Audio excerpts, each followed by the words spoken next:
하리로다. 아멘. 오늘 이 아침에도 우리 주님으로부터 오는 크신 은혜와 그 사랑이 여러분들과 함께 하시기를 바랍니다. 아멘. 오늘 제가 여러분들에게 이렇게 인사했죠. 하나님의 크신 큰 은혜와 그 사랑이 여러분들과 함께 하시길 바란다고요.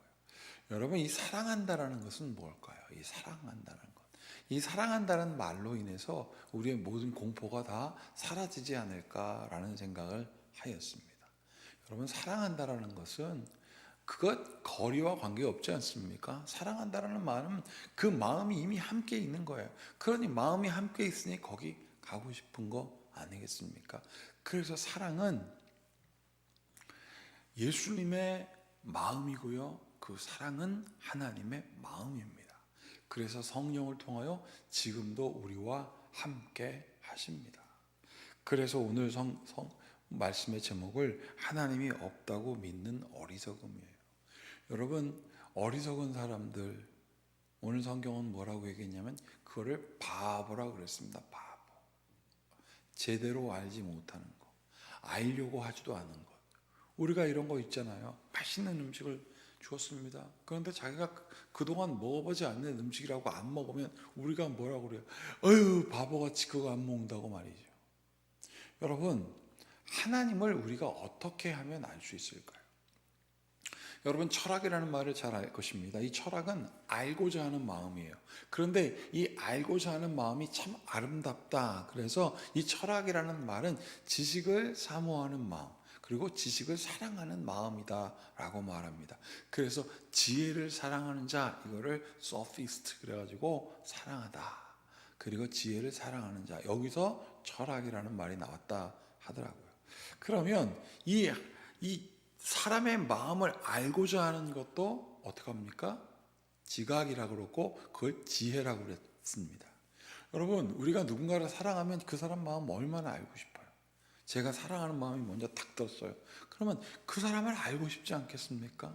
그런데 내 마음에 쏙 든 뭔가가 자기 속에 들어오고 그것이 소위 우리가 눈꺼풀이었다는 거 아니에요? 그것으로 인하여 그 사람 다 좋아 보이는 거예요.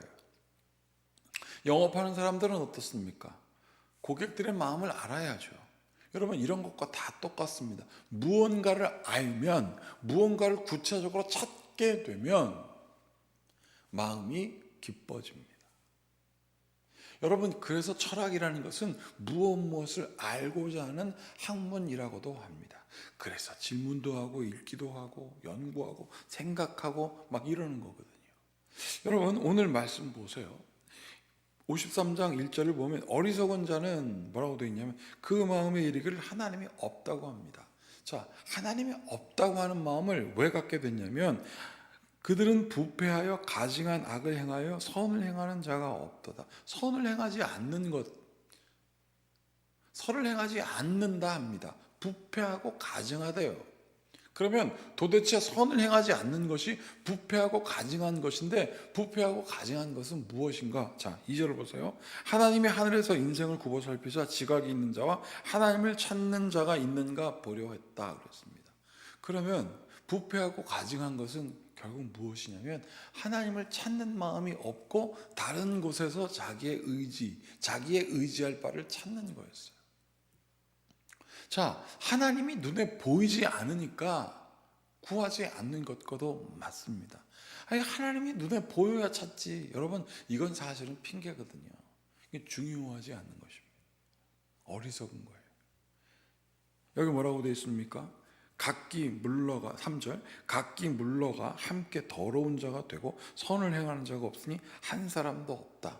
그러면 무엇을 찾느냐 이거예요. 이 사람들은 4절, 죄악을 행하는 자들은 무지하냐? 그들이 떡 먹듯이 내 백성을 먹으면서 하나님을 부르지 아니하는도다. 사랑하는 여러분, 하나님을 우리가 모르는 이유가 뭘까요? 없어서 모르는 게 아니라 찾지 않아서 모르는 거예요. 다시 한번 말씀드리겠습니다. 하나님이 없기 때문에 우리가 하나님을 모르는 것이 아니라 하나님을 찾아야죠. 하나님을 찾으면 그분은 우리에게 현현하십니다. 단 우리가 원하는 모양대로 하지는 않습니다. 왜요? 우리는 불완전한 존재니까. 우리의 불완전한 존재가 원하는 모양대로 하나님은 불완전하게 대답하지 않으십니다. 완벽하게 대답해 주세요.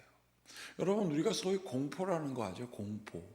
공포라는 것은 한마디로 얘기하면 모르기 때문에 생기는 거거든요. 저 같은 경우는 고소공포가 있습니다. 어렸을 때는 몰랐는데 커서는 알았어. 근데 어려서도 막연하게 높은 곳에 올라가면 무섭더라고요. 왜 그럴까요? 막연한 거예요. 저 높은 곳에 올라가면 저 땅끝을 보면 굉장히 무서운 거예요.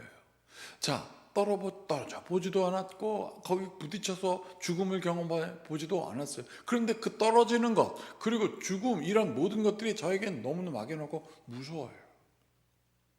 여러분, 우리에게 또 하나의 공포는 뭐냐면 경험입니다. 경험. 아픈 것을 경험하거나 어려운 것을 경험하면 그런 것이 다가왔을 때 무서워요. 여러분, 그래서 여러 가지 공포 중에 하나가 질병이 또 올까 봐 공포. 그런데 여러분, 중요한 것은 무엇이냐면 그 공포를 이겼을 때, 그 아픔을 이겼을 때 그러면 덜 무섭다라고 말합니다.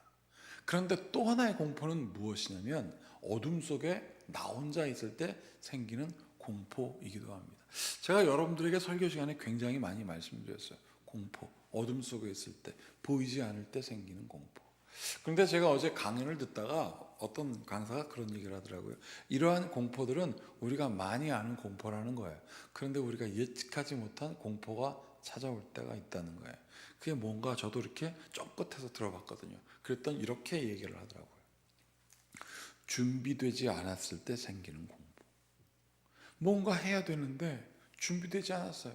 그러면 이게 무엇으로 오냐면 불안으로 오거든요.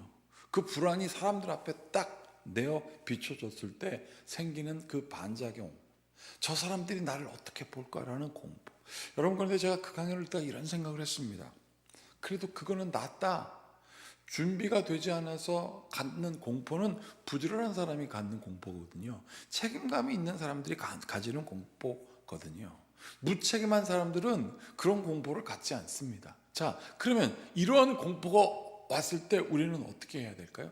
찾아야 합니다. 보이는 하나님을 찾다가는 찾을 수가 없어요. 하나님은 보여주시는 게 하나님의 모양을 딱 보여준다고 인간이 믿으면 하나님이 왜 하나님의 모습을 보여주지 않으셨겠습니까? 예수님이 이 땅에 왔음에도 불구하고 예수님을 믿지 않는 사람이 있었다는 것을 우리가 알 수 있지 않겠습니까? 여러분, 아브라함이 하나님 앞에 부름받았을 때 그는 뭐라고 얘기하고 있냐면 성경은 갈 바를 알지 못했다 그랬어요. 그가 갈 바를 알지 못했을 때 하나님이 그를 불렀고 그는 하나님의 부르심에 응답했습니다. 만약에 갈 길을 다 알았다면 그가 하나님 내가 다 아니까 하나님 개입하지 마세요. 내가 알아서 갈게요. 여러분, 이게 얼마나 믿음에 반하는 거예요. 갈 바를 알지 못했을 때 하나님께서 그를 인도하셨고 아브라함은 그 하나님의 인도하심에 따라 순종했어요. 여러분, 시편 46편에 보면 이렇게 되어 있습니다. 우리가 무엇을 두려워하리요? 우리가 도대체 무엇을 두려워하리요? 두려워할 것 하나도 없다. 저 바다 끝에 거한다 할지라도 우리가 땅이 솟아나고 다 깔아앉는다 할지라도 하나님이 나와 함께하니 여기 뭐라고 돼? 오히려 나는 안연하리로다 라고 기록하고 있습니다. 그래서 오늘 뭐라고 돼 있냐면 2절 다시 볼게요. 하나님이 하늘에서 인생을 구워 살피사 지각이 있는 자와 하나님을 찾는 자가 있는가 보려고 했는데 하나님을 찾지 않는 거예요. 보이지도 않는데 뭘 찾아? 라고 하면서 이들이 뭐에 빠졌습니까?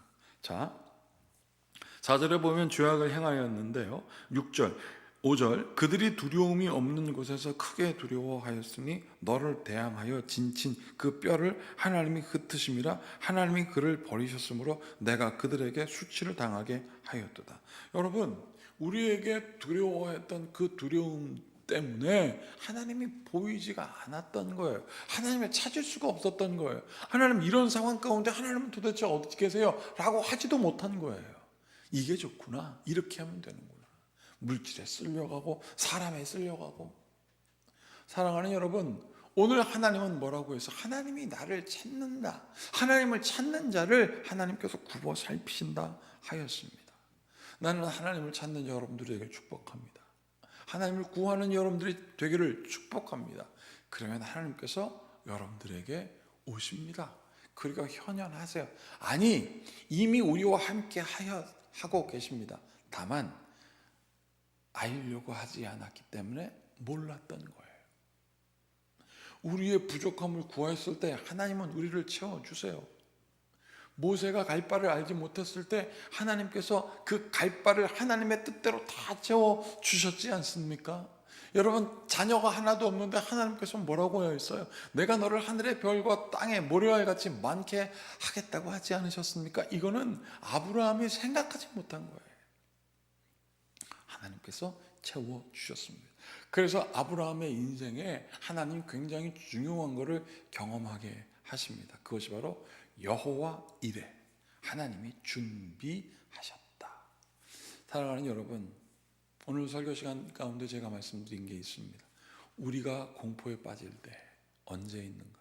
보이지 않을 때, 막연한 두려움 앞에, 어둠 속에 있을 때 두려워하지만 준비되지 않았을 때 우리는 공포에 들어갑니다.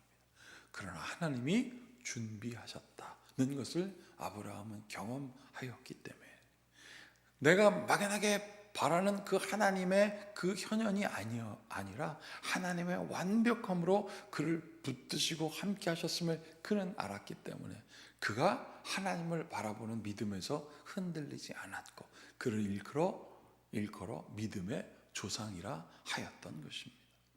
그러나 하나님이 없다고 믿는 사람들 이렇게 얘기하죠. 이렇게 해보십시오. 저렇게 해보십시오. 왜 저건 저렇습니까? 하나님이 계시다면. 이거는 하나님을 구하는 것이 아니라 하나님이 없다고 믿고 싶은 자기의 마음의 표현인 거예요. 사랑하는 여러분, 하나님을 구하고 찾아보십시오. 진심으로. 하나님의 뜻이 여기 있다 저기 있다 하는 것 아니거든요. 이 말은 예수님께서 다른 말로 천국이 여기 있다 저기 있다 하는 것이 아니라 천국은 네 마음속에 있다 그랬거든요. 내 마음 가운데 계신 하나님을 구하면 내 마음 가운데 천국이 임할 것이고요, 여러분들의 삶을 통하여 하나님의 임재가 나타날 것입니다. 왜냐? 하나님께서 하시기 때문에. 오늘도 이 말씀을 굳게 믿고 어리석은 삶을 사는 것이 아니라 하나님을 의지하고 하나님이 마련해 주는 그 놀라운 여호와 이레를 경험하는 그런 성도가 되기를 바라겠습니다. 함께 같이 기도하겠습니다. 참으로 고맙고 감사하신 주님, 오늘도 주님께 나와 기도합니다. 여기 있다 저기 있다, 하나님은 언제 오실까? 하나님 아버지여, 그 구하는 그 마음의 중심을 아시는 주님, 하나님을 찾는 자를, 하나님을 구하는 자를, 하나님을 향한 지각이 있는 자를 하나님이 살펴보신다 하였사오니 우리의 불완전함을 채우시고 아버지 하나님의 완전함으로 하나님 그 모든 불완전함을 회복하시사 하나님의 뜻을 이루어 주시옵소서. 우리 가운데 이러한 구체적인 하나님의 임재를 경험하는 성도가 되게 하심을 믿고 예수님의 이름으로 축복하고 기도하옵나이다. 아멘. 이제 우리 모두 주님께서 가르치신 기도를 드리겠습니다. 하늘에 계신 우리 아버지, 아버지의 이름을 거룩하게 하시며 아버지의 나라가 오게 하시며 아버지의 뜻이 하늘에서와 같이 땅에서도 이루어지게 하소서.